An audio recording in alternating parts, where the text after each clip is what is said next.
Hey guys, what's up? So now I'm just going to show you guys the setup process and just a few more features of the iPad.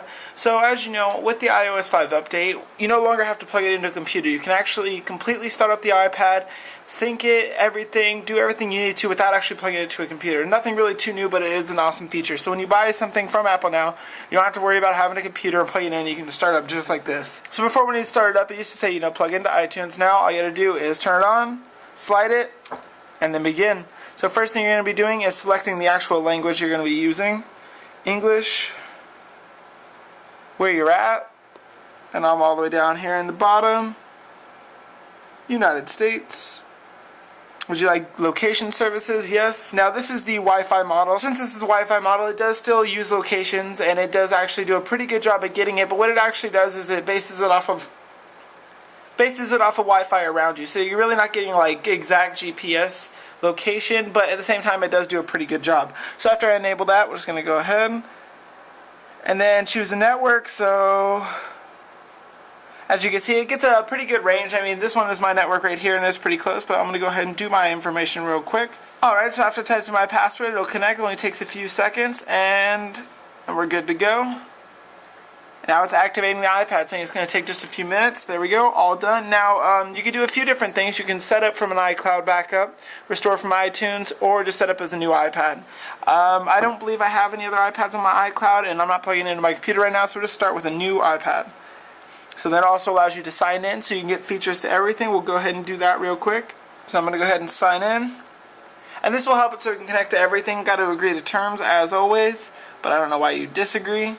Yet again, might take just a few minutes to set it up, but as you can see, it's a very clear, extremely noticeable difference compared to the iPad 2. I mean, I wish I had a side-by-side comparison right now, but honestly, you can see the difference. It's extremely clear, very vivid, and definitely way better than the iPad one. Right now, it's asking me at iCloud, which is also a very handy feature. I'm going to go ahead and select Use iCloud. Next. Now you can back it up to iCloud or back up to my computer. Now for me, I have like 7 or 8 gigabytes just of music, let alone movies, videos, and all that thing. So I try and stay away from actually backing up to iCloud. But you are able to actually buy more storage if you need it. But all my storage is already full because of everything else. So I try not to back it up. But I'll just do backup to my computer. And then use Find My iPad. Now Find My iPad is also another really helpful feature. Like I said, since this thing is not GPS based, it does still do a good job at actually locating. And I think this is a really good thing to have. It works on everything and it's completely free. So definitely use Find My iPad. And next. Now this iPad has voice dictation, which is pretty cool, but it's not exactly Siri. But what it does, instead of actually having to type anything, you hit the button, does the same thing as Siri, but instead of actually doing actions, it just types out whatever you said. And I have had a chance to use it before, and it works pretty well. And that says your iPad is all set up and ready to go. So, it says you're ready to start using the most advanced iOS ever. Well, let's start it up. Alright, now like I said, I can see right there, I like what they did with the background. That honestly, it is very, very vivid. Everything's kind of popping out, and honestly, it looks great. I don't know how well, obviously it's not going to transfer well on the camera, but just try and give you guys a close-up look here.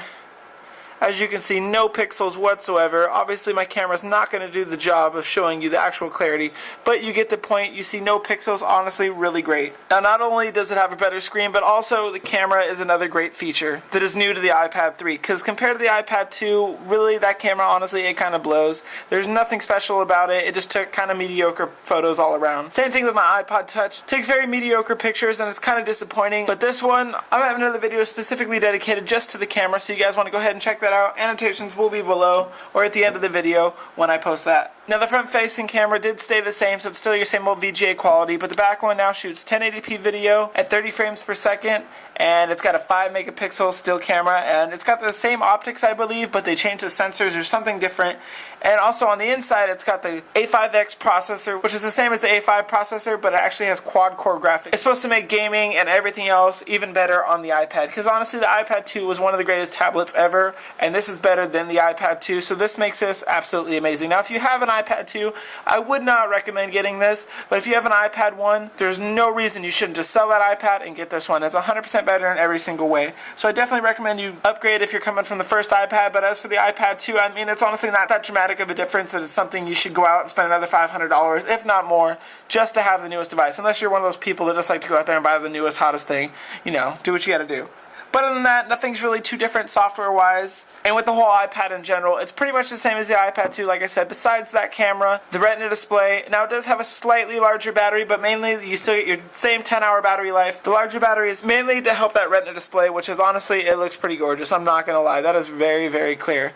Since my camera can't do it justice, I hope you go out and try and find one. Go to your local Apple store, which I do not have one. I had to order this at the Walmart and pick it up, but honestly, if you get a chance to look at one, I highly recommend it. But thanks for watching. I'm going to try and have some more videos coming for this, so stay tuned, subscribe,